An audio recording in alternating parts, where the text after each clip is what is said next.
Hey everybody, Michael Snyder, Pacific Northwest Weather Watch. Today is March 18th, and right now we are looking at the infrared satellite imagery, and you can clearly see the ridge has been dominating our weather for the last few days here. A couple more warm days coming up before we start a pattern change across much of the Pacific Northwest, and we will dive into those details as we go through the video this morning, taking a look here at the visible satellite imagery here as the sun rises across Pacific Ocean. You can see some fog infiltrating into some of the valleys here. You can see some of the snow-capped mountains, the Puget Sound got a bit of fog this morning down the Strait of Juan de Fuca here as well.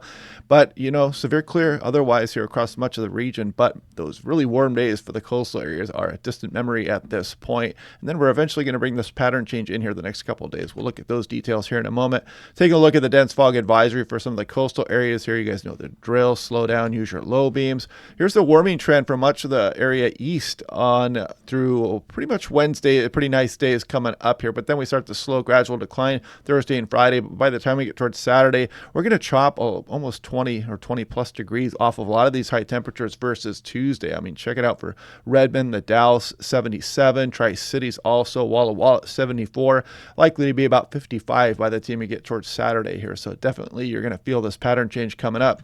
And if we look at the European on the left versus the GFS on the right, you can see the ridge finally will start breaking down here as we go through the day Wednesday, as we develop a trough off the coastline here. But then we start to get some disagreement here with the models on just the exact ridge position here and where the troughing is going to set up. So we're not going to get too much into those details just yet. You can see the huge differences right there. The Europeans got a ridge just off the coast of California there versus this deep trough on the GFS. So we'll break that down day by day here. We're not going to get caught up in the details on that one too much until we get better model agreement. And if you want a nice affordable home weather station, this one has been doing quite well. It's matching up with my Davis, my much more expensive weather station here as far as temperature is concerned. Stores all the data for you in the cloud. You can view it wherever you go on your smartphone.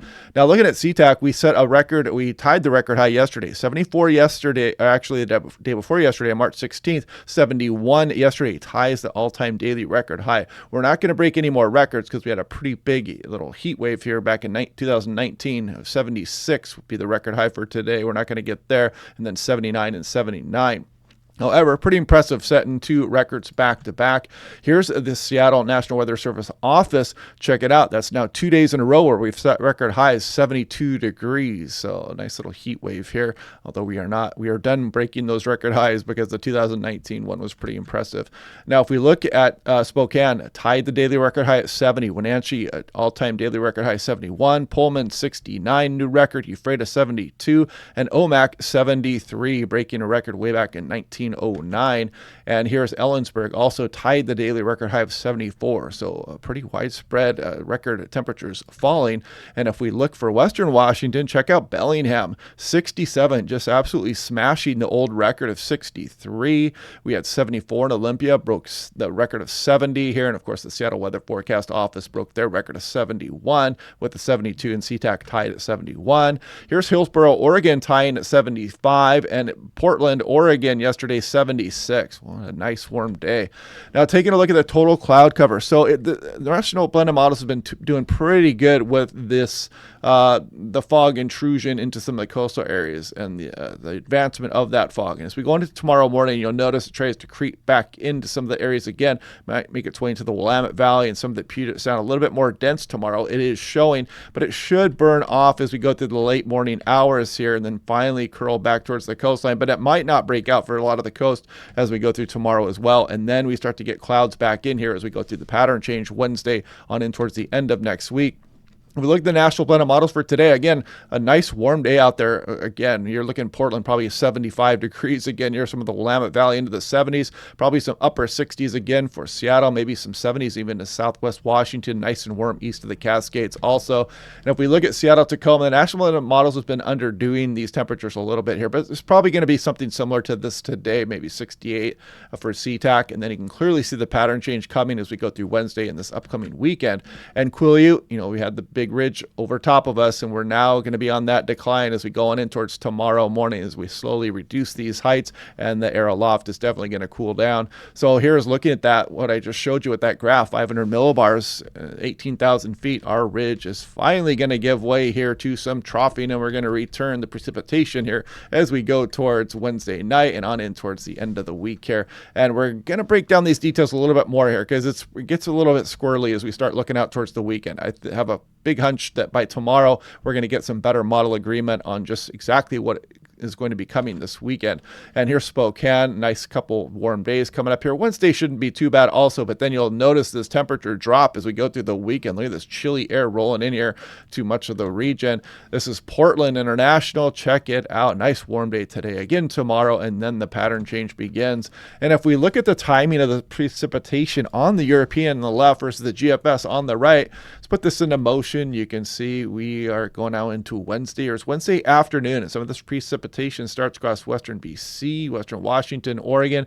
Here's Wednesday night, and we go into Thursday morning here, and we start to get quite showery. Low pressure system is off the coastline, continuing to spread rounds of precipitation back up over the Pacific Northwest. You can see some Arctic air, actually modified Arctic air, trying to sag into BC and Alberta here. And, it looks like it's going to be feeding some of this trough off the coastline here and spinning some of that precipitation back into the region. Now, looking at total snow in inches in the National Blend of Models, as we start to scroll through Wednesday, you'll see some changes start to roll in here now into Wednesday afternoon, Wednesday night.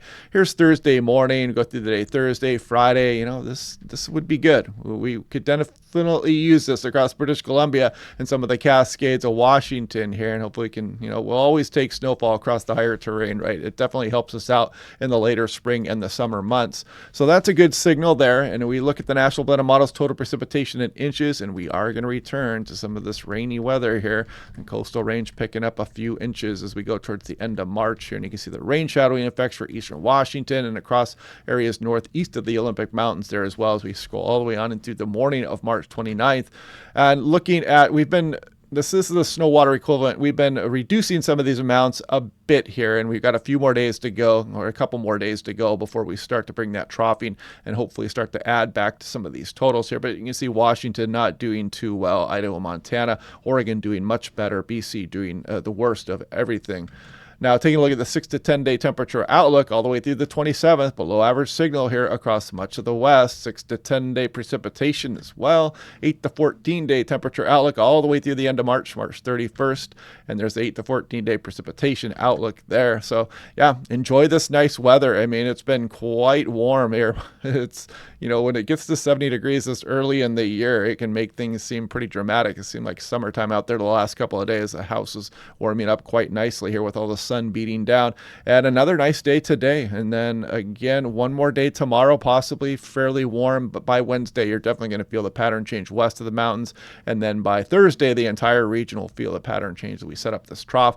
And we'll break those systems down day by day because, again, like I showed you, the models are pretty squirrely once you get out towards the weekend. Big difference in some of the trough and ridge positions. So we'll continue to break that down. Hope you guys are liking these videos. We'll do this again tomorrow, and I will talk to you guys then.